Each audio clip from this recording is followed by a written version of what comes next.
यमदूत मुझे लेने आ गए, पुत्र नारायण, पुत्र नारायण, पुत्र नारायण, पुत्र नारायण। लेकिन क्या हुआ बताएं? सुने नहीं नकली नारायण, सुने नहीं नकली नारायण, सुने नहीं नकली नारायण, सुने नहीं नकली नारायण।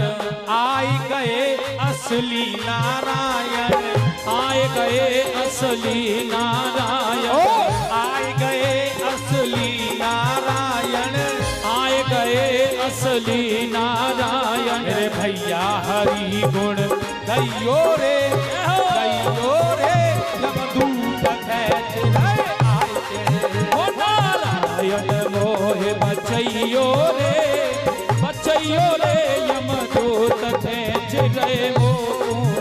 नारायण जल्दी अयो रे, अयो रे, यमदूत खैच रहे नारायण जल्दी अयो रे, अयो रे, यमदूत खेच रहे मोह।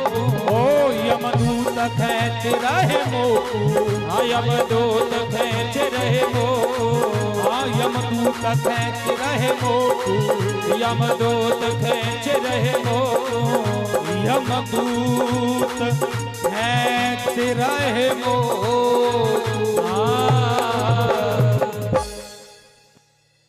अब ये चिल्ला रहा है, पुत्र नारायण जल्दी आओ, जल्दी आओ, जल्दी आओ, यमदूत मुझे खींच कर ले जा रहे हैं। लेकिन बार बार चिल्ला रहा है ना।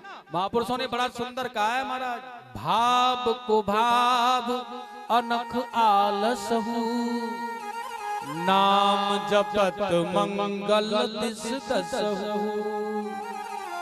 और नाम तो पुत्र का ले रहा है, नारायण क्यों आ गए? भगवान आ गए, भगवान के पार्षद विमान लेकर के आ गए। और देखिए वह यमदूतों से कह रहे हैं कि तुम यहां से भाग जाओ। और यमदूत कह रहे हैं ये तो पापी है, हमारे यमलोक में जाएगा। अगर ऐसे पापी भी यमलोक में नहीं जाएंगे तो यमलोक से ताला लगाना पड़ेगा। ये पापी है, दुराचारी, अगर यह नहीं गया तो कौन जाएगा? लेकिन भगवान के पार्षद कह रहे हैं नहीं, हमारे प्रभु का आदेश है, तुम इसे नहीं ले जा सकते, छोड़ दो इसे। क्योंकि यह नारायण नारायण नारायण नारायण की ध्वनि लगा रहा है, नारायण नारायण का नाम ले रहा है। लेकिन यमदूत कह रहे हैं हंस करके भूल हो गई है तुमसे, यह नारायण का नाम नहीं ले रहा, यह अपने पुत्र का नाम ले रहा है बचाने के लिए। तो भगवान के पार्षद कह रहे हैं भाव से या कुभाव से? देखिए परमात्मा इसीलिए तो भगवान है, वो इसीलिए तो परमात्मा है, इसीलिए तो उसे दयालु और कृपालु कहते हैं। वो कह रहे हैं कि भाव से या कुभाव से कैसे भी लो। अच्छा, मित्र बना करके भजो या शत्रु बना करके भजो, प्रेमी बनाओ या मित्र बनाओ, कुछ भी बनाओ, लेकिन मुझे भजो। भाव कुभाव अनक आलसहु, नाम जपत मंगल दिस दसहु। कैसे भी मुझे जपो, मेरा नाम लो, मैं उद्धार कर देता हूं। अब देखो पुत्र का नाम लिया था, नारायण नारायण। इतना बड़ा पापी भगवान के पार्षद आ गए, भगवान आ गए और छोड़कर यमदूत चले गए। अब तुम्हारा अजामिल देख रहा है कि पुत्र नहीं आया, भगवान आ गए, पार्षद भगवान के जैसे वह मुझे बचाने आ गए, भगवान ने उन्हें भेज दिया। अनजाने में मैंने प्रभु का नाम लिया, अगर जान करके भगवान का नाम लूंगा, अंतःकरण में प्रभु को बिठा लूंगा, तो शायद वाकई में परमात्मा ही लेने आए।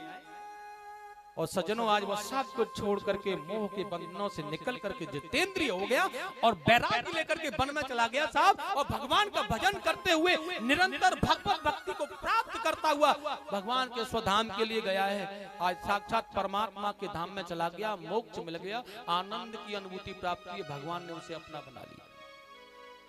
प्रेम से बोलेंगे नारायण भगवान की जय हो। देखो ना, जो जयकार हो ना जोर से बोलो करो। जितना जोर मैं लगा रहा हूं ना आपको समझाने में, थोड़ा उतना ही जोर आप भी जयकारा लगाने में बोला करो। और सुनो, जयकारा अगर जोर से बोलोगे ना तो कुछ ज्यादा आनंद मुझे आएगा, तो कोई कथा में भी ज्यादा आनंद तुम्हें आएगा। और जयकारा नहीं बोलोगे ना तो फिर बात बनने वाली नहीं है। बस ये जयकारे में कंजूसी मत करो, कुछ भी कर लो। चाहे प्रेम से बोलेंगे आनंद कंद भगवान की जय हो। एक बार जोर से बोलो राधे राधे। नेक और प्यार से बोलो राधे राधे। प्यार से तो बोले ही ना रहे, तो प्यार से कोई ऐसे बोले एक बार गुस्से में बोलियो राधे राधे, बोलो राधे राधे। गुस्से में तो जोर से बोल रहे हो। बड़ा प्यारा, बड़ा आनंदमय भगवान का स्मरण, बड़ा आनंदमय भाव। साथियों, मैं एक बात आपसे और बताना चाहता हूं। देखिएगा, यहाँ पर प्रचेताओं की कथा है और वृतासुर का उपाख्यान सुखदेव स्वामी ने राजा परीक्षित को दर्शाया। बहुत सुंदर बात। अब बहुत सुंदर बात कही है, यह हिरण्याक्ष का वध भगवान ने 12 अवतार लेकर के किया था। जिस समय मनुजी महाराज ने पृथ्वी के शेष न रहने पर सृष्टि को करने के लिए चाहा, तो उन्होंने कहा सृष्टि कहां होगी, कैसे होगी। तो उन्होंने 12 रूप धारण किया, पृथ्वी को लेकर के आ रहे थे जल से, तो हिरण्याक्ष का वध किया और पृथ्वी को जल पर स्थापित किया था। लेकिन हिरण्याक्ष का जब वध कर दिया गया था, तो परीक्षित ने बड़ा सुंदर प्रश्न किया है कि यह हिरण्याक्ष था कौन, जो कि भगवान की सत्कर्म करने पर बाधा बना करके, कौन था यह? क्योंकि बहुत सुंदर, आज एक बहुत सुंदर प्रसंग स्वामी सुखदेव जी कह रहे हैं। एक बार की बात है, ये कश्यप जी महाराज अपनी पत्नी दिति के आश्रम पर बहुत वर्षों के बाद में पधारे। और देखिएगा, ये जब अपने यहाँ पत्नी के पास में पधारे तो संध्या प्रहर था, इसलिए ध्यान मुद्रा में बैठे हुए थे।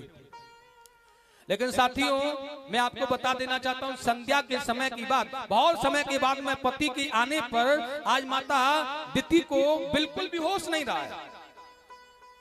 और देखिए, काम पीड़ित भावनाओं से मदहोश होकर के या अपने पति को खींचना उस प्रकार की चेष्टा कर रही है जैसे कि वासनाओं से प्रतीत होता है। लेकिन आज यह कश्यप जी महाराज ने यह जान लिया है, उन्हें बहुत मना किया, लेकिन जब वो नहीं माने तो देखिएगा, बहुत प्रकार से समझाने का प्रयत्न किया, लेकिन जब वो नहीं मानी है तो उनकी मनोइच्छा को पूरा भी किया। और देखिए, स्वच्छ होकर के फिर भगवान के ध्यान में यह लग गए। लेकिन जब माता दिति को होश आया, ज्ञान आया, तो अपने पति के पास में आकर के क्षमा याचना कर रही है कि प्रभु मुझसे बहुत बड़ी भूल हो गई है, मुझे ऐसा नहीं करना था, इस भूल का प्रायश्चित मैं करना चाहती हूँ। लेकिन कश्यप जी कह रहे हैं, ये जो भूल तुमने की है इसका प्रायश्चित नहीं हो सकता। जिस कामना के लिए तुमने मुझसे यह वासनाएं प्रकट की हैं, उस वासनाओं का प्रतीक तुम्हें पुत्र तो मिलेंगे, लेकिन वो दैत्य होंगे, दैत्य प्रवृत्ति के होंगे वो। क्योंकि उन्होंने कहा, देवी संध्या का जो प्रेयर होता है इस समय पर यह कार्य नहीं करने चाहिए। संध्या काले च संप्राप्ते चतुर्कमाण वर्जयेत। संध्या के समय पर कौन से कार्य नहीं करने चाहिए, ध्यान रखना। अक्सर करके गलतियां करते हैं हम आप। और देखिए, संध्या के समय पर वह कार्य बिल्कुल भी नहीं करने। संध्या के समय कभी भी, अच्छा संध्या कहते किसे हैं, कौन सा समय संध्या का होता है पता है?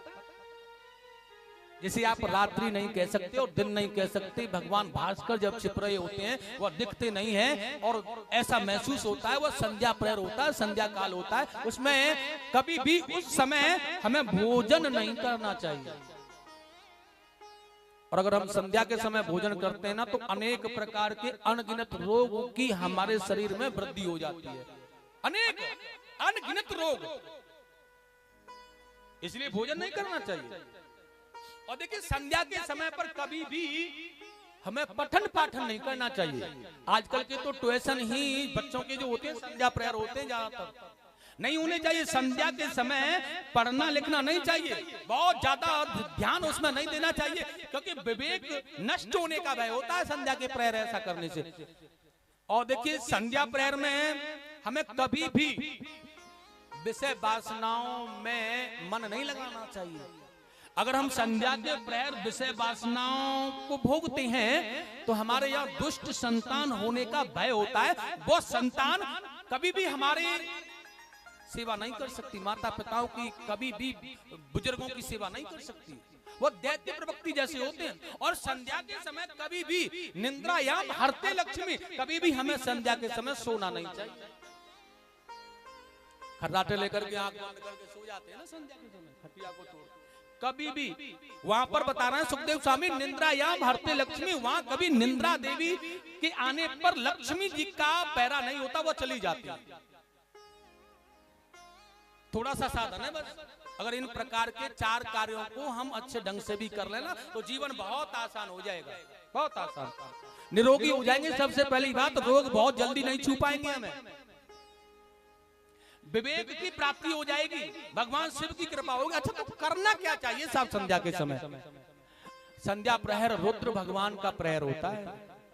और देखिए संध्या के समय यह भ्रमण करते हैं भगवान रुद्र, इसलिए संध्या के समय यही कार्य करने चाहिए। अपने गुरुदेव के मंत्र का जाप करें, घर के द्वार पर दीपक जलाएं, वहीं बैठ करके हरि कीर्तन करें, भजन करें, ध्यान करें, कुछ कीर्तन करें, कुछ ऐसा आनंद करें जिससे कि जब भगवान रुद्र पहरा देते हुए निकल के जाए ना, तो उनकी दृष्टि अगर पड़ भी जाए ना, तो सुंदर दीपक दिखे उन्हें और मंगल गान करते हुए हम दिखे हैं उन्हें, भजन ध्यान में आनंदित होते हुए, तो उनकी प्रसन्नता हम पर हो, तो शायद विवेक, बुद्धि, ऐश्वर्य यह सब हमें मिले। ये करना चाहिए। और कुछ भी न करना जानते हो तो संध्या के समय सो मत, विषय वासनाओं से परे रहो, टहलो, घूमो, यह कुछ करो, लेकिन संध्या समय यह 4 कार्य नहीं करने चाहिए। ध्यान रख लेना, भोजन नहीं खाना चाहिए, पठन पाठन नहीं करना चाहिए, सोना नहीं चाहिए, और कभी भी विषय वासना नहीं करनी चाहिए संध्या के समय। माता दिति ने यह गलत, यह मतलब संध्या के समय ही किया, विषय वासनाओं का परित्याग नहीं कर पाए, इसलिए दुष्ट संतान होने का भय उन्हें लग गया। और पतिदेव ने कह दिया संतान तो होगी, पुत्र तो होंगे, लेकिन राक्षस होंगे। अब वो पतिव्रता नारी थी, उन्होंने कहा इन राक्षस पुत्रों को जन्म ही नहीं दूंगी। 100 वर्ष हो गए गर्भ धारण किया, प्रसव नहीं होने दिया। ब्रह्मा जी ने कहा भैया कश्यप जी से कि आप अपने पत्नी से कहो प्रसव होने दें, देवता परेशान है। उन्होंने कहा महाराज वो नहीं होने दे रही है प्रसव। क्यों? पतिव्रता नारी है, वो कहती है दैत्य होंगे, मैं नहीं होने दूंगी। ब्रह्मा जी ने कहा हम तुम्हें वरदान देते हैं, तुम्हारा जो पौत्र होगा वो भगवान का बहुत बड़ा भक्त होगा। दिति से आकर कहा कश्यप जी ने हमारा जो पौत्र होगा यह भगवान का बहुत बड़ा श्रेष्ठ उपासक होगा। अब आप जानते हो ना, मूंद से प्यारी ब्याज लगती है, पुत्र से ज्यादा स्नेह नाती में होता है। पिताजी ने पुत्र को नहीं पाला हो, नहीं सुलाया हो अपने पास, लेकिन नाती को जरूर सुलाएगा। अच्छा पुत्र अगर भोजन कर रहा हो पिता और आ जाए ना कहीं से भी और खाने लगे थाली में, तो एक दिखता नहीं है, संभाला नहीं जाता। और अगर नाती आकर के और बाबा के मुंह में दे रहा है और लसेर रहा है, लेकिन बाबा को कोई मस्त है, ये प्रेम होता है। और भाव देखा है कि पौत्र होगा वो भगवान का भक्त होगा, इसलिए प्रसव होने दिया मैया ने। और जब प्रसव हुआ ना साथियों, तो उनके यहाँ 2 पुत्र हुए, बहुत बलशाली हुए, बहुत बलवान हुए, लेकिन दैत्य जैसी बुद्धि थी इनकी। इनका नाम था हिरण्याकश्यपु और हिरण्याक्ष।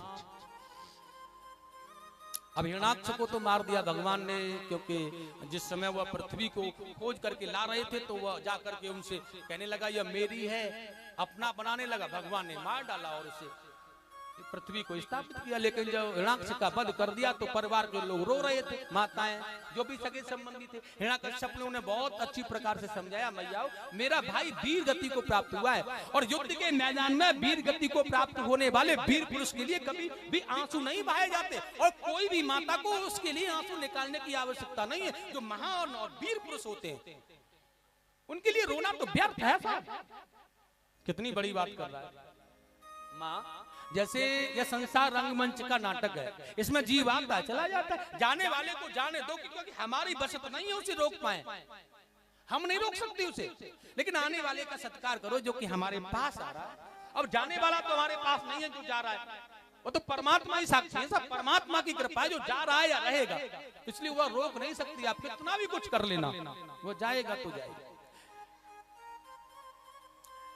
इसलिए जाने दो उसे। अगर उसे रोकने का प्रयत्न करोगे तो कुछ न कुछ तुम्हें कठिनाई, परिश्रम, संकट ही आएगा। ठीक वैसे ही बता रहा है दृष्टांत के रूप में, एक प्याऊ लगा करके पानी पिलाने वाला व्यक्ति है, उसका कर्तव्य एक ही कहता है कि वह केवल यात्री जो आना उनको पानी पिलाता रहे और आगे बढ़ने दे। आ रहा है सत्कार करे, जा रहा है जाने दे। अब मान के चलो वह प्याऊ लगा करके पानी पिलाने वाला जो व्यक्ति है वह सब व्यक्तियों से कहे भैया कौन सा गांव है, कहां से आए हो, और बार बार पूछे सभी से कि कहां से आए हो, कौन सा गांव है, कहां से आए हो, कौन सा गांव है, क्या नाम है, तो रिश्तेदारी जरूर निकल आएगी। अच्छा, अब रिश्तेदारी कहीं नजदीक वाली निकल आए, और जब नजदीक वाली रिश्तेदारी निकल आए और फिर घर न ले जाएं तो वह क्या कहेगा, मन में आता है अरे ये तो बहुत नजदीक रिश्तेदारी है, अगर इसे लेकर नहीं गए तो जाकर बदनामी करेगा, हैं? अब उसे घर लेकर के आ गए, घर लेकर खातरदारी की, बहुत सेवा की, उसको विदा किया, दक्षिणा दिया बहुत अच्छी प्रकार से, लेकिन उसके बाद में क्या रहा, जब तुम्हें वहां से आ गए तो वह जो पथ मार्ग जो कर्म था तुम्हारा भटक गए, वो पानी नहीं पिला पाए, तुम जल नहीं पिला पाए, अपनी सेवा से वंचित हो गए, अपने पथ मार्ग से भटक गए। इसलिए संसार एक रंगमंच का नाटक है माँ, यह हिरण्यकश्यप कह रहा है। और देखिएगा इसमें लोग आते हैं जाते हैं, लेकिन अपना जो कर्म है उसी को करो। उस प्याऊ लगाकर पानी पिलाने वाले का एक ही कर्म है, केवल पानी पिलाता रहे, रिश्तेदारी और जान पहचान नहीं निकाले। और उसके बाद में इतना बड़ा उपदेश कर रहा है, ज्ञानी तो है, लेकिन यहाँ दरबार में जाकर कह रहा है मंत्रियों से, नारायण मेरा शत्रु है, मैं कैसे मारूं इसे, कोई युक्ति बताओ मुझे। अब कुछ लोगों ने कहा नारायण को क्या मारना, युद्ध प्रारंभ कर दो, अपने आप ही भागता डरता है तुमसे। तो जो चुगलखोर होते हैं ना, जो हमारा अहित करना चाहते हैं, वो ऐसा ही कहते हैं, जहाँ रखना कहीं भी। और जो हमारे हित की बात कहते हैं ना, वो बिल्कुल साची बात कहते हैं, चाहे कड़वी लग जाए साहब।